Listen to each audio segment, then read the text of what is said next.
ಈ 2024 ಲೋಕಸಭಾ ಚುನಾವಣೆಗಿಂತ ಮುಂಚೆ ಉಜಿರೆಯ ಒಂದು ವೇದಿಕೆಯಲ್ಲಿ ಸೌಜನ್ಯಾಳಿಗೆ ನಾವು ನ್ಯಾಯ ಕೊಡಿಸ್ತೀವಿ ಅಂತ ಹೇಳಿ ಆಗಿನ ದಕ್ಷಿಣ ಕನ್ನಡ ಜಿಲ್ಲೆಯ ಸಂಸದರಾದಂತಹ ನಳಿನ್ ಕುಮಾರ್ ಕಟೀಲ್ ಅವರು, ಆನಂತರ ಕಾರ್ಕಳದ ಶಾಸಕರು ಮತ್ತು ದಕ್ಷಿಣ ಕನ್ನಡ ಜಿಲ್ಲೆಯ ಅನೇಕ ಭಾರತೀಯ ಜನತಾ ಪಕ್ಷದ ಶಾಸಕರು, ಎಂಎಲ್ಸಿಗಳು ಎಲ್ಲರೂ ಕೂಡ ನಾವು ಸೌಜನ್ಯಾಳ ತಾಯಿ ಕುಸುಮಾವತಿಯನ್ನ ದೆಹಲಿ ಕರ್ಕೊಂಡು ಹೋಗ್ತೀವಿ, ಈ ದೇಶದ ಪ್ರಧಾನಮಂತ್ರಿ ಸನ್ಮಾನ್ಯ ನರೇಂದ್ರ ಮೋದಿಜಿಯವರಿಗೆ ನಾವು ಭೇಟಿ ಮಾಡಿಸ್ತೀವಿ, ನ್ಯಾಯ ಕೊಡಿಸ್ತೀವಿ ಅಂತ ಹೇಳಿ ಜೋರಾಗಿ ಚಪ್ಪಾಳೆ ತಟ್ಟಿಸ್ಕೊಂಡಿರ್ತಾರಲ್ಲ.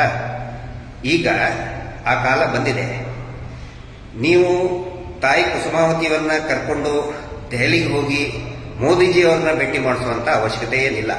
ಸ್ವತಃ ಮೋದಿಜಿಯವರೇ 29ನೇ ತಾರೀಕಿಗೆ ಮಂಗಳೂರಿಗೆ ಬಂದು ಮಂಗಳೂರಿನಿಂದ ಉಡುಪಿಗೆ ಹೋಗಿ ಉಡುಪಿಯಲ್ಲಿ ಶ್ರೀಕೃಷ್ಣ ಮಠದಲ್ಲಿ ಅವರ ಒಂದು ಕಾರ್ಯಕ್ರಮ ಇದೆ.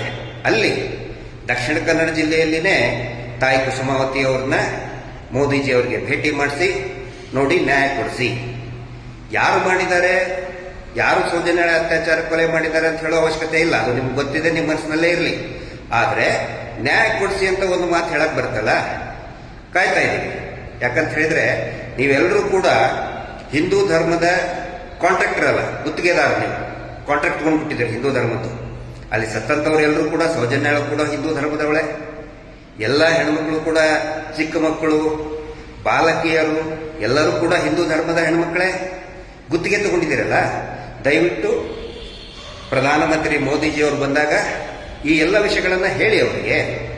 ಒಂದು ವೇಳೆ ನೀವು ಇದನ್ನು ಹೇಳಲಿಲ್ಲ, ತಾಯಿ ಕುಸುಮಾವತಿ ಅವರನ್ನ ಭೇಟಿ ಮಾಡಲಿಲ್ಲ ಅಂತ ಹೇಳಿದ್ರೆ ಹಂಗೆ ಕಳಪೆ ಕಾಮಗಾರಿ ಮಾಡಿದಂತಹ ಗುತ್ತಿಗೆದಾರನ್ನ ಕಪ್ಪು ಪಟ್ಟಿಗೆ ಸೇರಿಸ್ತಾರೆ. ಅದೇ ರೀತಿ ಎಲ್ಲ ಹಿಂದೂಗಳು, ಹಿಂದೂ ಅಭಿಮಾನಿಗಳು, ಹಿಂದೂ ಕಾರ್ಯಕರ್ತರು ನಿಮ್ಮನ್ನೆಲ್ಲರನ್ನೂ ಕೂಡ ಏನು ಚಪ್ಪಾಳೆ ತಟ್ಟಿಸ್ಕೊಂಡ್ರಲ್ಲ ಜೋರಾಗಿ, ನಾವು ಮೋದಿಜಿ ಭೇಟಿ ಮಾಡಿಸ್ತೀವಿ ಕುಸುಮಾವತಿ ಅವ್ರನ್ನಂತ, ಅವತ್ತು ನೀವು ಭೇಟಿ ಮಾಡಿಸಲಿಲ್ಲ ಅಂತ ಹೇಳಿದ್ರೆ ನಿಮ್ಮನ್ನ ಕಳಪೆ ಕಾಮಗಾರಿ ಮಾಡಿದಂತ ಗುತ್ತಿಗೆದಾರನ ಹೆಂಗೆ ಕಪ್ಪು ಪಟ್ಟಿಗೆ ಸೇರಿಸ್ತಾರೆ, ಅದೇ ರೀತಿ ಎಲ್ಲಾ ಹಿಂದೂಗಳು ಕೂಡ ನಿಮ್ಮನ್ನ ಕಪ್ಪು ಪಟ್ಟಿಗೆ ಸೇರಿಸ್ತಾರೆ.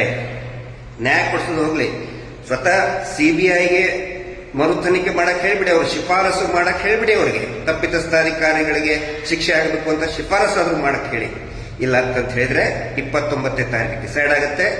ನೀವು ಹಿಂದೂ ಹೆಣ್ಣು ಮಕ್ಕಳ ಮಾನ ರಕ್ಷಕರೋ ಅಥವಾ ನಕಲಿ ದೇವಮಾನವನ ರಕ್ಷಕರೋ, ಹೆಣ್ಣು ಮಕ್ಕಳ ಮಾನ ರಕ್ಷಕರೋ ಅಥವಾ ನಕಲಿ ದೇವಮಾನವನ ರಕ್ಷಕರೋ ಅನ್ನೋದು 29ನೇ ತಾರೀಕಿಗೆ ತೀರ್ಮಾನ ಆಗುತ್ತೆ.